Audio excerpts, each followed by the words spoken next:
Afrodisias, una remota ciudad en las fronteras del Imperio Romano. En otro tiempo famosa por la sobrecogedora belleza y realismo de sus esculturas. Hoy está casi olvidada, aunque su increíble estado de conservación es comparable al de Pompeya. Afrodisias es una de las joyas olvidadas del Imperio Romano. Visitarla es como viajar en el tiempo. Fue el santuario más sagrado de Afrodita, la diosa del amor. Los peregrinos recorrían cientos de kilómetros para visitarlo, entre ellos Julio César, buscando la bendición de la diosa cuando aspiraba a convertirse en el amo de Roma.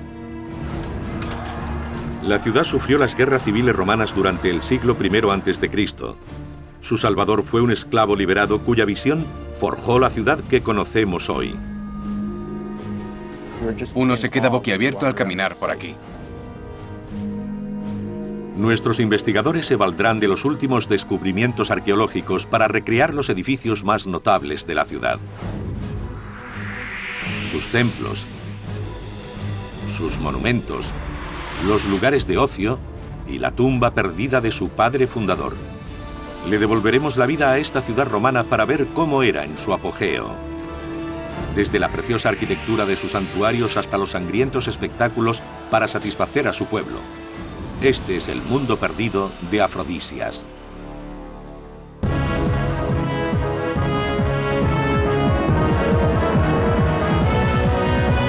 Mundos perdidos, la ciudad perdida de Afrodita. Nuestros investigadores se encuentran en el sudeste de Turquía, en lo que fuera la provincia romana de Asia Menor. Han venido hasta Afrodisias, ciudad que se llamaba así por su deidad protectora, Afrodita, la diosa griega del amor. Su origen se remonta a 5000 años antes de Cristo. Primero fue una ciudad griega y luego romana. Esta fusión de dos grandes culturas, dos estilos, la convirtió en una joya del Imperio Romano. Eleanor Herman es historiadora. Quiere descubrir el aspecto que tenía Afrodisias cuando era una de las ciudades más famosas, elegantes y bellas del mundo clásico. Y averiguará por qué se le debe todo a un esclavo, Gayo Julio Zoilos. El personaje más fascinante de Afrodisias fue Zoilos, un esclavo liberado por Julio César. No tenía nada, pero fue ganando poder y riqueza. Quiero averiguar cómo lo logró. Jesse Karp es ingeniero de estructuras. Quiere descubrir cómo se edificó una ciudad tan increíble. Se adentrará en los secretos de los maestros constructores romanos. Quiero descubrir cómo hacían estas obras tan grandes. Cómo ensamblaban la piedra sacada de un precipicio y traída hasta este lugar. La labraban y construían. Uno piensa, ¿cómo es posible obtener esto de un bloque de piedra? Pero lo hacían. Jesse y Eleanor trabajarán con un equipo de arqueólogos financiado por la Universidad de Nueva York que ha estado cartografiando, conservando y restaurando la ciudad desde el principio de las excavaciones en 1961. Se valdrán de los últimos descubrimientos para recrear un mundo que no hemos visto en 15 siglos. Jesse se encuentra con el arqueólogo Chris Rate en el lugar más alto de la ciudad. Aunque parcialmente oculta por la maleza, desde aquí se puede ver la disposición de Afrodisias. Hay buena vista desde aquí, de toda la ciudad. Nos encontramos en el centro de la ciudad y las zonas públicas estaban rodeadas de barrios residenciales con trazado en cuadrícula. Hemos descubierto esa disposición en los años 90 mediante estudios geofísicos en las zonas no excavadas de los bordes de la ciudad. Has dicho trazado en cuadrícula, pero ¿ese no es un concepto moderno? En realidad es un sistema empleado en la antigua Grecia para asegurarse de que los colonos de los nuevos asentamientos tenían el mismo lote de tierra. También proporcionaba el marco necesario para el desarrollo monumental del centro de la ciudad, que tendría lugar un siglo y medio después de su fundación, gracias a la iniciativa de Zoilos, quien pagó la construcción de las primeras plazas públicas monumentales. Este trazado tan moderno tiene más de 2000 años de antigüedad. Nos sugiere un planeamiento y organización centralizados. Pero ¿cómo logró un esclavo liberado como Zoilos alcanzar tal importancia y reunir la riqueza necesaria para rediseñar su propia ciudad? Eleanor quiere descubrirlo. La esclavitud siempre fue un aspecto importante en la economía de la antigua Roma, pero lo que muchos no sabemos es que había distintos tipos de esclavos. Si tenías mala suerte, podías ser esclavo de galeras, remando en un barco de guerra con una esperanza de vida de unos meses. Podías convertirte voluntariamente en gladiador y luchar. En ese caso, si sobrevivías, podías ganar la libertad. Los gladiadores liberados eran algunos de los hombres más famosos de Roma. Pero para los esclavos con educación había otro camino hacia la libertad. Y precisamente ese es el que siguió Zoilos. Trabajando duro y prestando sus fieles servicios, un esclavo podía conseguir un puesto de autoridad e influencia en casa de su amo y llegar a ganarse su libertad. Era muy común que los amos liberaran a los esclavos tras décadas de leal servicio.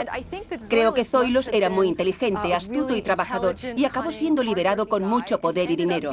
Entonces regresó a su ciudad natal y construyó lo que vemos actualmente. El principal factor del ascenso de Zoilos fue su amo, el hombre más poderoso de Roma, Julio César. Parece que pasó a formar parte de su séquito antes del año 60 a.C. 2 años más tarde acompañó al César cuando avanzó con sus legiones hacia el oeste. Seguramente Zoilos le llamó la atención durante la sangrienta campaña de 8 años para someter a la Galia e invadir Britania. Fue un momento crítico para Zoilos y para Afrodisias. Igual que los demás aristócratas romanos, Julio César creía que era descendiente de los dioses. Casualmente, su diosa protectora era Afrodita, llamada Venus por los romanos. Seguramente este vínculo fue el que motivó que Julio César le hiciera un regalo a la ciudad natal de Zoilos, cuya imagen aún se encuentra en varias estatuas y frisos de la ciudad. Era una estatua de oro del dios alado Eros, hijo de Afrodita y Ares, el dios de la guerra. El regalo de Julio César marcó el principio de la transformación de Afrodisias de un pequeño pueblo griego a ser una flamante ciudad romana llena de mármol.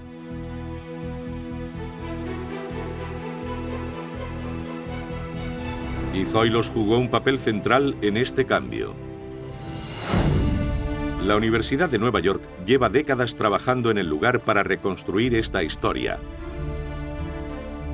Afortunadamente ha sobrevivido una gran prueba: los restos de un friso hermosamente esculpido que se cree que adornó la tumba de Zoilos. Heather Turnbow, experta en las tumbas de la ciudad, ayuda a Eleanor a interpretar lo que el friso cuenta de la vida de Zoilos. Aquí tenemos a Zoilos. A su izquierda está Andrea. Aquí vemos el nombre. Es la representación de la valentía y el valor militar. Como puedes ver, le está entregando este escudo. Al otro lado está la figura de Timai, que simboliza el honor y representa los privilegios y la riqueza que ha obtenido. ¿Qué me dices de las figuras que tenemos aquí? Tenemos a Demos, el pueblo, y al otro lado Polis, la ciudad. Representa el viaje de Roma a Afrodisias, cuando regresó a su ciudad con toda la riqueza y el poder. Fue recibido con honores por la gente. El friso representa las diversas facetas de Zoilos: guerrero, benefactor, diplomático y líder. Los arqueólogos creen que el friso es uno de los 4 que ocuparían los lados de la base de un gran mausoleo. La elegante construcción de 3 alturas habría tenido una cámara de más de 4 metros cuadrados en la base, cubierta por unas columnas soportando un techo piramidal. Servía para que la ciudad recordara al hombre y lo que le debía. A continuación, nuestros investigadores rastrean la trayectoria de Zoilos de esclavo a hombre de Estado. Con ella seguiremos la transformación de la ciudad de modesta colonia griega a joya del Imperio Romano. Y en el centro de esta historia, el asesinato del más grande general de Roma en el año 44 a.C.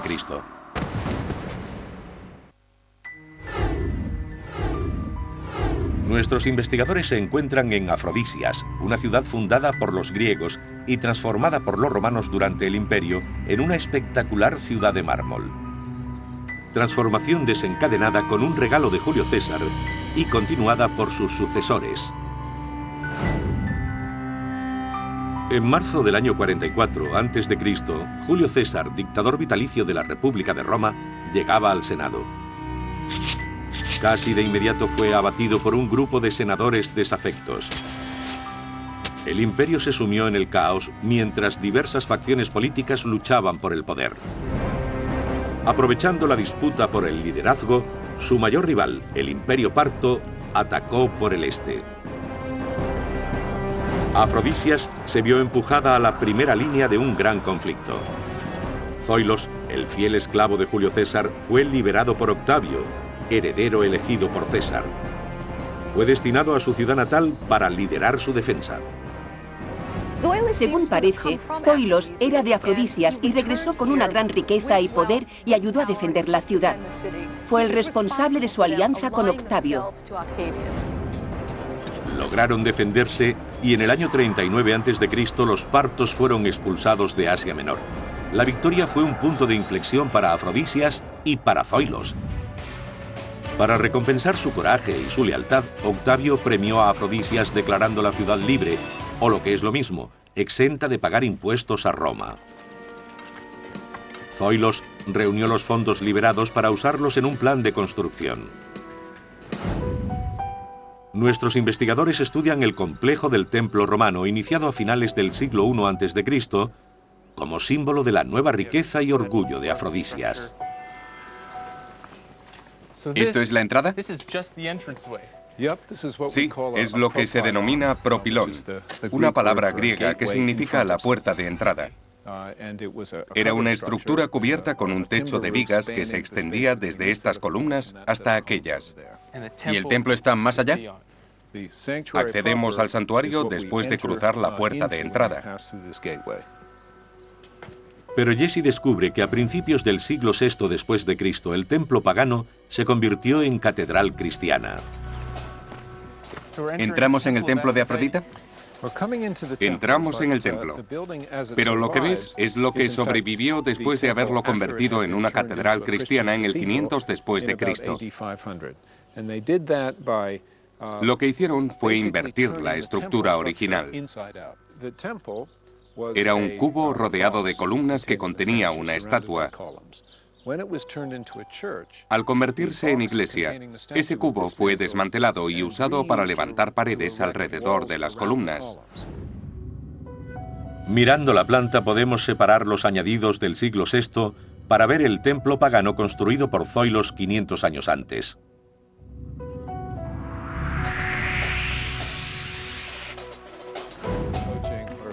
Jesse quiere conocer las ideas y técnicas arquitectónicas del edificio original. ¿Cómo trazaron la planta?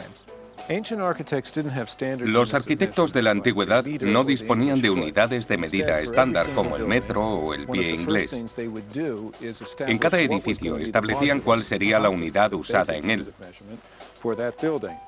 Aquí el patrón permanece inscrito en uno de los bloques originales del templo. ¿Qué longitud tiene? Es exactamente un pie, 29,5 centímetros del sistema métrico. Encontramos esta medida en las dimensiones más significativas del templo y en los planos de la ciudad. Entonces, si miramos a nuestro alrededor, veremos múltiplos de esta medida por todo el lugar. En todas partes. La unidad garantizaba que los bloques de los edificios siguieran la misma medida. Las técnicas que usaron le sonarían a cualquier constructor moderno. ¿Qué tipo de tecnología emplearon para mover estas enormes piezas de mármol? Prácticamente la misma que se usa hoy. Bloques, aparejos, andamios, grúas. La única diferencia es que no estaban mecanizadas. Las columnas fueron un motivo central del templo pagano y de la posterior catedral cristiana. Si no eran rectas y firmes, su capacidad para soportar el peso se reducía considerablemente, convirtiéndolas en vulnerables ante cualquier temblor. Para que las piezas que formaban las columnas se mantuvieran rectas, las perforaban en el centro. Las sellaban con plomo fundido para aislarlas del óxido y las unía a un eje de hierro. Con esta técnica los constructores levantaban columnas muy elegantes para los estándares de la época. Su altura era 7 veces superior a su anchura. Actualmente se usa un sistema de sujeción similar. Fijamos las casas a los cimientos, que están anclados, por decirlo de algún modo. Cumplen la misma función. Una vez terminado, el templo de Afrodita se convirtió en la pieza más importante de la ciudad. Un asombroso edificio de mármol de 29 metros de alto por 8,5 de ancho, rodeado por 42 columnas. Ya que sabe cómo se construyó el templo y su aspecto exterior, Eleanor empieza a investigar lo que sucedía en su interior.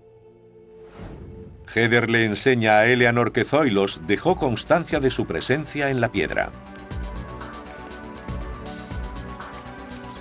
Así que este es el templo de Afrodita, el punto alrededor del cual creció toda la ciudad.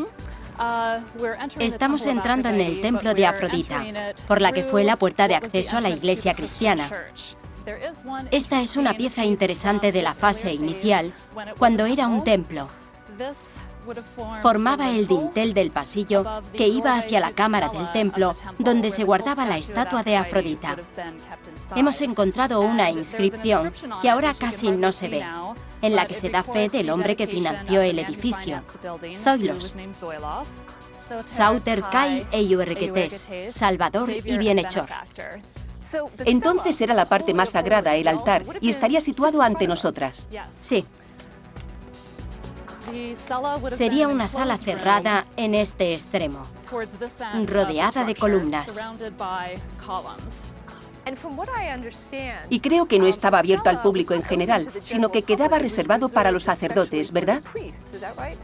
Cierto, el altar estaba fuera, en la parte delantera del edificio, en el patio situado delante de la sala, donde se celebraban los rituales públicos y donde los sacerdotes hacían los sacrificios. Había más espacio para la gente. Cuando pienso en Afrodita, me imagino la voluptuosa diosa del amor y el sexo. Una hermosa mujer desnuda. ¿Era ese el aspecto de la estatua? La Afrodita de Afrodisias tiene una forma muy diferente. En el museo cercano hay una estatua de la diosa. ¿Sería esta una reproducción de la diosa Afrodita que se encontraba en el templo? No tiene nada que ver con lo que imaginaba, ni siquiera tiene curvas. Es verdad. Presenta esta forma porque es una mezcla de una antigua diosa de Anatolia y la Afrodita griega. La figura de Afrodita se encontraba en la parte cerrada del templo llamada cela. Se mantenía en penumbra y solo podían entrar los sacerdotes de la diosa. Pero seguramente esta estatua no fue la única atracción del templo. En la antigüedad, en distintos lugares dedicados al culto de Afrodita, disponían de una extraña institución, la prostitución del templo. Eran chicas de 15 o 16 años que esperaban en las escaleras de los templos a que llegara algún hombre y les ofreciera dinero a cambio de su virginidad. Las chicas más guapas volvían a casa el primer día. Las menos atractivas a veces se quedaban allí durante años. Desafortunadamente, no podemos saber si este tipo de prostitución se practicaba en Afrodisias. Los motivos que llevaron a Zoilos a construir este templo tenían mucho menos de devoción religiosa que de ambición social. Ser elegido el sumo sacerdote del templo era una manera de aumentar su prestigio y estatus. En la antigua Roma, ser sacerdote era casi como ser juez civil. Llevar a cabo ciertas funciones era un honor. Y no solía implicar una dedicación completa, las 24 horas del día. Con este puesto, Zoilos se convertiría en una de las personas más influyentes de Afrodisias, justo en el momento en el que la ciudad tenía que tomar una decisión crucial. El Imperio Romano estaba en una encrucijada peligrosa porque se gestaba una nueva guerra civil. Octavio, heredero del César, estaba a punto de enfrentarse a Marco Antonio. La ciudad debía posicionarse y lo haría sabiendo que una elección equivocada podría suponer perderlo todo. Nuestros investigadores se encuentran en Afrodisias, una ciudad romana dedicada a la diosa del amor, Afrodita.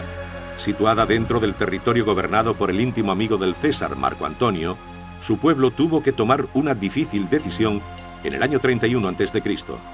¿Debían apoyar a Marco Antonio o al sobrino del César, Octavio, en su lucha por el control de Roma? Cayo Julio Zoilos brindaba su apoyo a Octavio. Recibió ese nombre por ser un esclavo liberado de Cayo Julio César. el hombre cuya muerte había originado la lucha por el poder. Encontramos pruebas de la actitud de Octavio hacia Zoilos y la ciudad de Afrodisias en las inscripciones de la entrada del anfiteatro.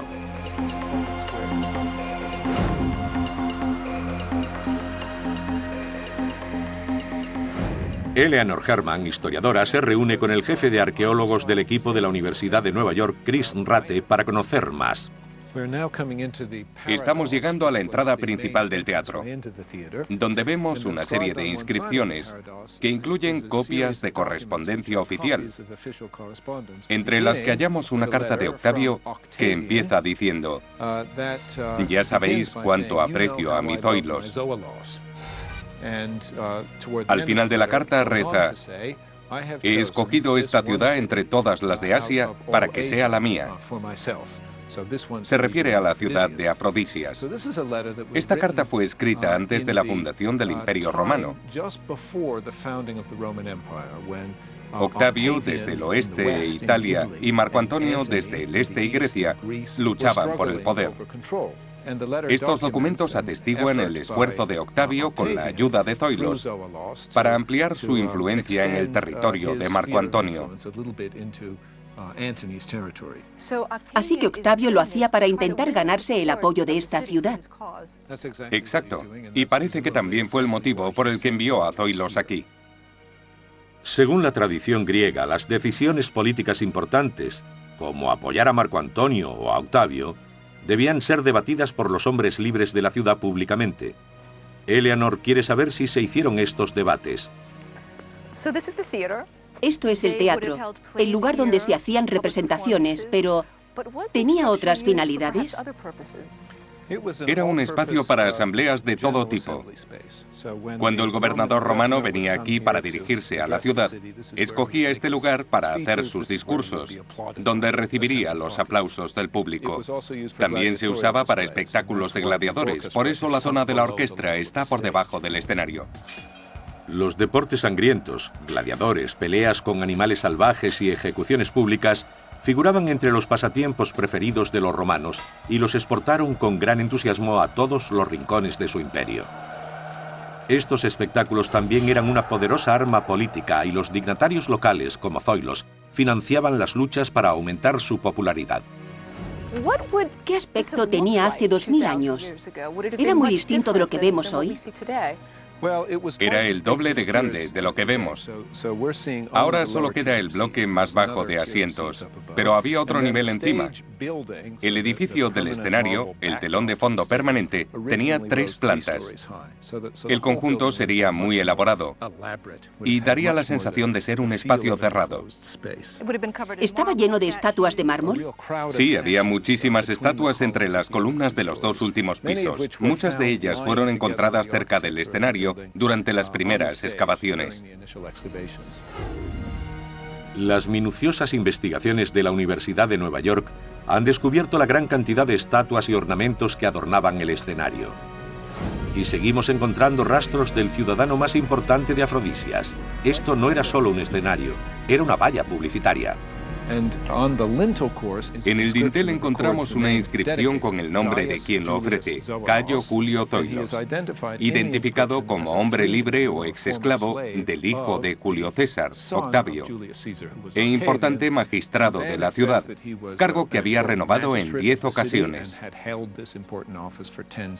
Finalmente dice que dedica el edificio a Afrodita, la deidad más importante de la ciudad, y a Demos, la encarnación de los ciudadanos. Esta inscripción también es una manera de recordar el apoyo que Zoilos le brindó a Octavio en su conflicto con Marco Antonio. Esa lucha acabó en una guerra abierta en el año 31 a.C. Después de casarse con Cleopatra, la mujer más rica del mundo y reina de Egipto, Marco Antonio disfrutaba de una gran ventaja económica.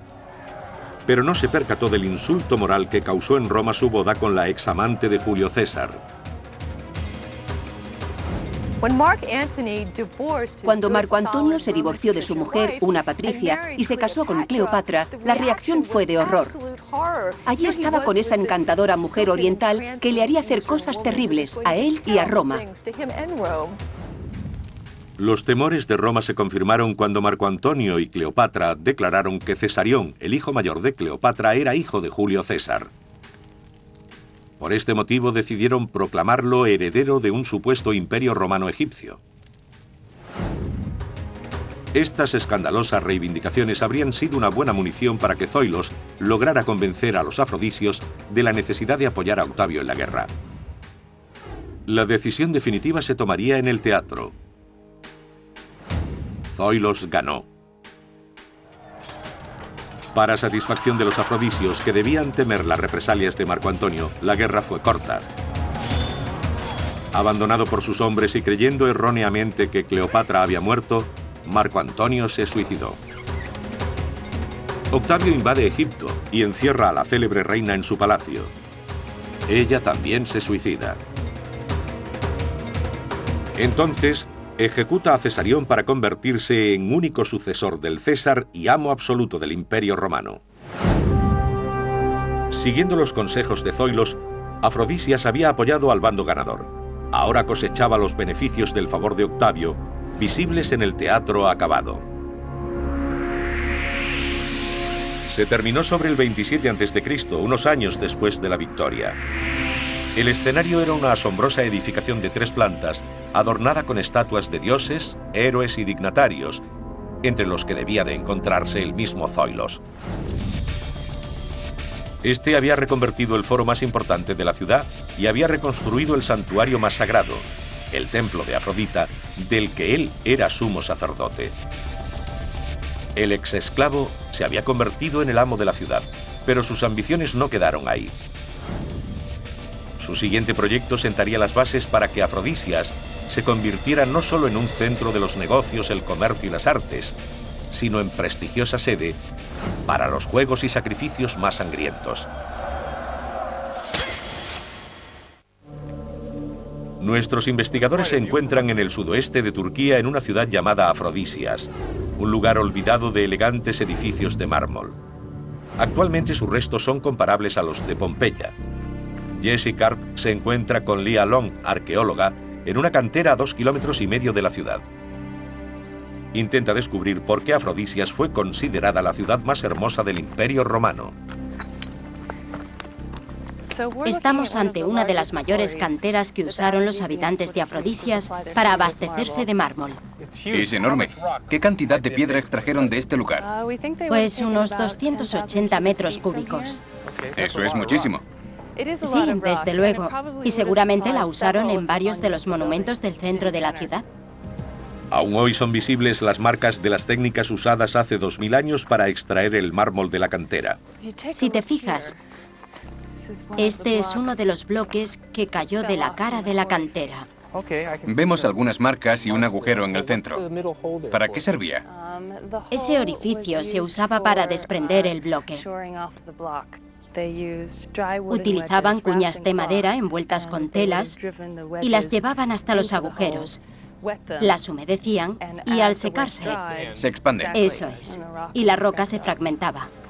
Aún se puede apreciar el perfil de un camino usado para trasladar el mármol. Ahora estamos recorriendo el antiguo camino por el que se transportaba el mármol al centro de la ciudad. Vale, pero ¿cómo lo hacían? ¿Tenían carros y bueyes? Exacto. Los animales lo arrastraban ladera abajo. Lo mejor de las canteras de Afrodisias es que se encontraban a 2,5 kilómetros, mientras que en Roma el recorrido era 10 veces más largo. Este era el secreto de la belleza de Afrodisias. Estaba rodeado de media docena de canteras de mármol de fácil acceso. Ninguna otra ciudad del imperio tenía tal abundancia de mármol, ni siquiera Roma, donde edificios tan espectaculares como el Panteón tuvieron que construirse parcialmente con hormigón. Jesse se reúne con el arqueólogo Peter Stabler en la mayor obra en mármol de la ciudad. Están en una de las construcciones que seguramente acabó con las reservas de al menos una de las canteras locales, el enorme estadio.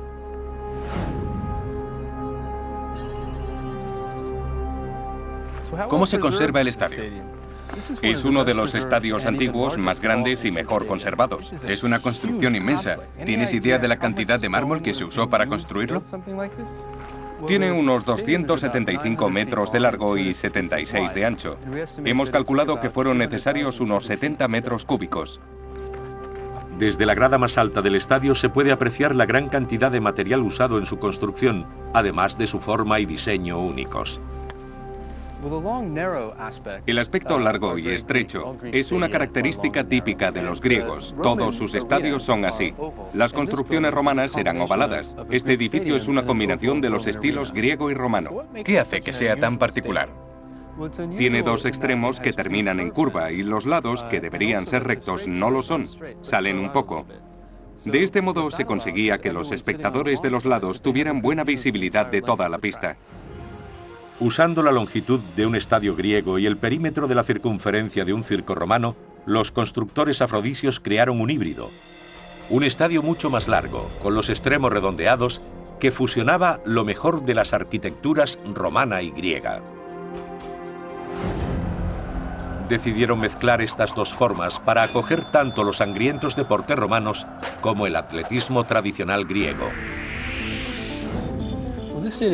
El estadio se usaba para dos tipos de actividades. Primero, las atléticas. Como las Olimpiadas. Sí, competiciones de tipo olímpico como carreras o lanzamiento de disco y jabalina. Y segundo, los deportes salvajes de los romanos, gladiadores, caza de animales salvajes y ejecuciones públicas. De los dos tipos de juegos celebrados aquí, los atléticos eran los más antiguos. Los griegos celebraron sus primeros Juegos Olímpicos en el siglo VIII a.C. En Afrodisia, los juegos locales se llamaban Afrodiseia, y los más populares eran carreras, lucha, lanzamiento de disco de jabalina y carreras de carros. Como hoy, determinados grupos de aficionados tenían reservado su asiento, pero también había restricciones, sobre todo para las mujeres durante las competiciones atléticas. Muchos de los asientos tenían inscripciones que indicaban que estaban reservados a grupos concretos, gremios como los jardineros sagrados, familias adineradas o visitantes de fuera. Curiosamente, algunas de las inscripciones tienen nombres de mujer. Las mujeres no podían presenciar las pruebas atléticas porque los hombres competían desnudos, pero sí tenían permitido el acceso a los combates de gladiadores y a las crucifixiones. Otro de los motivos de la construcción de este estadio fueron los deportes sangrientos. Con casi 275 metros de longitud y 30 filas de asientos, el estadio podía albergar hasta 30.000 personas, el doble del número de habitantes de la ciudad. Para los festejos más importantes, los juegos duraban varios días seguidos. No era extraño que la gente encontrara otra manera de divertirse entre un evento y otro. Aquí tenemos un tablero de juego que alguien talló en el asiento hace 1600 años. En los momentos en los que te aburrías, entre combates, después de las decapitaciones, antes de que saliera el león a hacer trizas a la gente, podías sentarte a jugar con un amigo. El estadio fue un gran logro, pero tanto sus medidas como su importancia tendrían que competir con el siguiente proyecto de construcción de Zoilos. En el año 25 a.C. empezó a reconstruir la plaza principal, o ágora, un proyecto de grandes dimensiones con el que Zoilos quiso dejar su huella indeleble.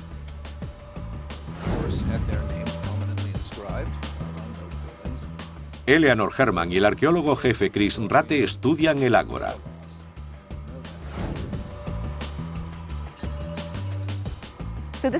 Esto es el ágora, el antiguo mercado y el centro neurálgico de Afrodisias. Sí, la palabra ágora, en griego antiguo, significa tanto multitud como el lugar donde se congrega. Y eso es exactamente lo que era. Era la plaza principal civil y comercial de la ciudad, con todos los puestos situados en el pórtico que la rodeaba.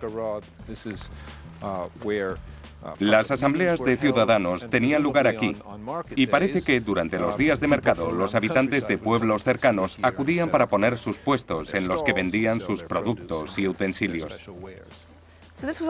Así que era como un centro comercial al que la gente venía y compraba casi todo lo que quería. Eso es. Una vez terminada tenía 200 metros de larga y 70 de ancha.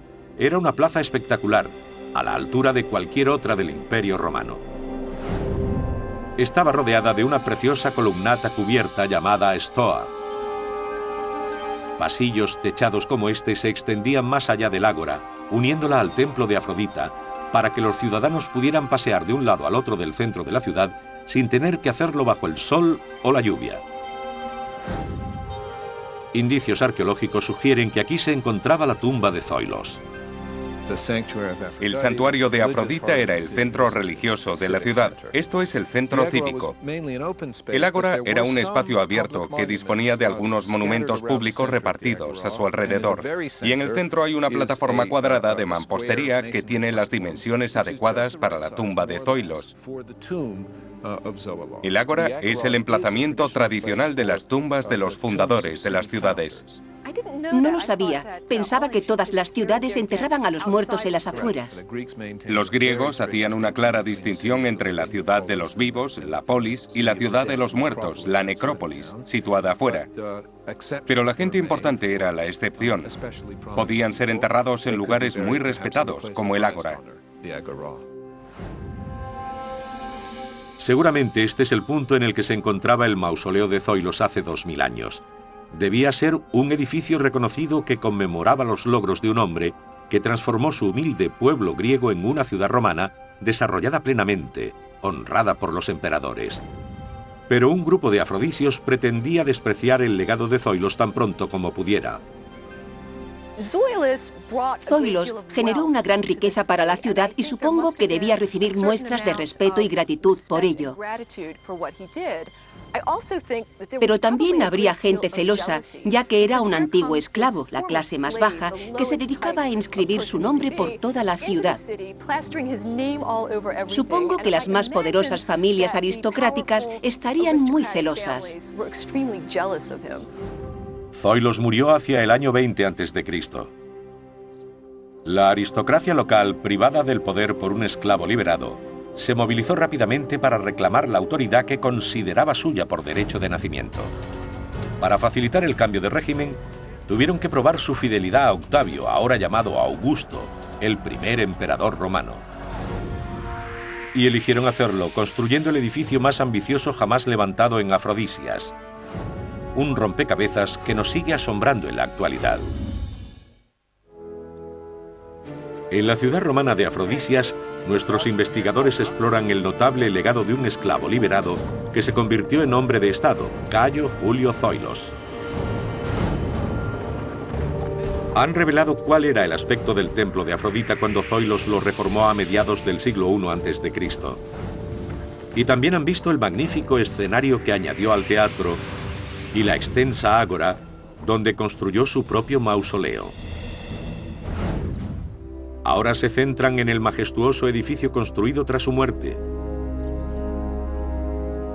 Llamado Sebasteion, fue el templo imperial de la ciudad dedicado a Octavio y a los primeros Césares. Jesse lo visita con un experto en reconstrucciones, Gerhard Pohl. Se enfrenta a la enorme tarea de rehacer una parte del que fuera el edificio más espectacular de la ciudad. Estos bloques están por todas partes. Parece un enorme rompecabezas. Tenemos más de 3.500 bloques como este. ¿Y con eso tendréis suficiente para reconstruirlo? Es suficiente porque para hacer este tipo de trabajo necesitamos más del 70% del edificio. Pero cuando tienes todos esos bloques mezclados, ¿cómo sabes cuál encaja con cuál y dónde van? Hay muchas marcas diferentes, orificios y elementos decorativos. Podemos averiguar la posición original de las piedras.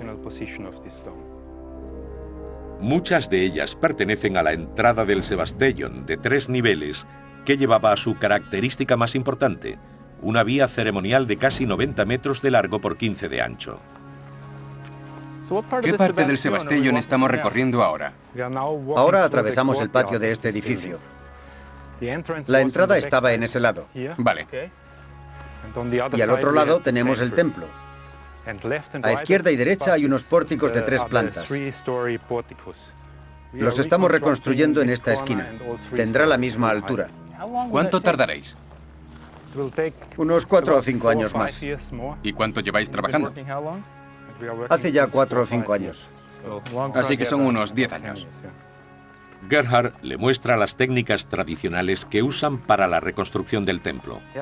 Aquí tenemos las marcas de una grapa. ¿Pasa por aquí? Sí, era una grapa que unía las dos piezas. Veamos cómo encajan. Así que esta es la construcción original. Sí, la original. ¿Y estos de aquí? No parecen los originales. Parecen de hormigón. Son moldes. Primero usamos unos moldes para probarlos en la parte superior del edificio. Los originales están allí. Intentamos encontrar la posición y cuando estamos seguros de que van en ese lugar, los sustituimos. Aquí hay un hueco. ¿Tenéis que llenarlo? Quedará vacío. Solo usamos copias si es estrictamente necesario para la construcción. Esto es lo que Jesse habría visto hace 2000 años cuando el Sebastellón estaba terminado. Una espectacular vía ceremonial que terminaba en el templo situado a más de 90 metros. Al final, en el lugar en el que se levantaba el templo, encontramos a Eleanor con el arquitecto Thomas Kiefer. Intenta imaginar el aspecto interior de esta suntuosa construcción. ¿Qué finalidad tenía el templo si disponían de un importante santuario dedicado a Afrodita justo al lado? ¿Para qué construyeron otro? Creemos que este templo no era lo más importante de todo el complejo. Lo más importante eran los pórticos. Al entrar en esta zona, cualquiera quedaba asombrado por los enormes edificios de 3 pisos de alto, que presentaban relieves en la segunda planta y en la tercera. Debía parecer un enorme cómic. Los arqueólogos han logrado reconstruir el aspecto de los pórticos laterales. Y gracias a las inscripciones han podido saber que fueron levantados por familias nobles rivales. Todo el proceso duró más de un siglo. Cada lado de la vía ceremonial presentaba una colección singular de frisos en los pórticos de 12 metros de altura. Intentar recomponerlo viene siendo una tarea enorme. Ya se ha cumplido una década de minuciosos trabajos de reconstrucción y restauración. Los arqueólogos han descubierto una de las mejores colecciones de escultura romana, con bellas representaciones de emperadores, héroes míticos y aristócratas locales. El responsable de estas restauraciones es Trevor Proudfoot, un destacado especialista. ¿Qué se hace en este taller? Hay dos tareas principales. La más importante es la de restaurar todos los relieves que han sobrevivido. ¿En cuántos estáis trabajando? Bueno, 70. ¿Qué tipo de proceso seguís para restaurarlos? Lo que hacemos es eliminar las restauraciones antiguas, lo que se les hizo en los años 70 cuando se encontraron. ¿Estaban mal hechas? No necesariamente. Creo que podrían haber usado mejores materiales. ¿Qué está haciendo? Está eliminando el poliéster. Es una resina que se puede quitar y la estamos retirando con un producto químico. Trevor y su equipo de restauradores también hacen copias de todos los frisos que se han encontrado en Afrodisias. Este es el segundo programa de trabajo. Estamos haciendo réplicas de 15 de los relieves del Sebastellón. ¿Esto es un molde? Sí, es un molde de silicona de uno de los relieves de la restauración del Sebastellón. ¿Puedo tocarlo? Claro que sí. Es muy maleable. Sí, pero a la vez muy resistente. Podemos quitarlo sin tener que romper el molde. Se puede rellenar con aglutinante y polvo de mármol para hacer las réplicas del mármol. El Sebastellón, el lugar en el que estaban expuestos estos magníficos frisos, se terminó en el año 60 después de Cristo. Era una estupenda construcción de mármol, la mejor propaganda visual, una declaración de la devoción de la ciudad a los emperadores romanos. En el siglo III después de Cristo, Afrodisias estaba en su mejor momento. Custodiado por la estatua de oro de su hijo Eros, el santuario de Afrodita se había convertido en uno de los más ricos y célebres de Asia Menor. A su alrededor, una ciudad bulliciosa y cosmopolita seguía creciendo hasta el siglo VI después de Cristo, y fue notoria por sus maravillosos edificios de mármol. Pero el declive de la civilización romana, las invasiones por el este y una serie de terremotos redujeron la brillante ciudad de mármol a unas ruinas olvidadas. Ahora, 15 siglos más tarde, hemos podido apreciar el esplendor oculto tras este mundo perdido. Y hemos desvelado la notable historia de un esclavo liberado que reconstruyó la ciudad de Afrodisias a su propia imagen.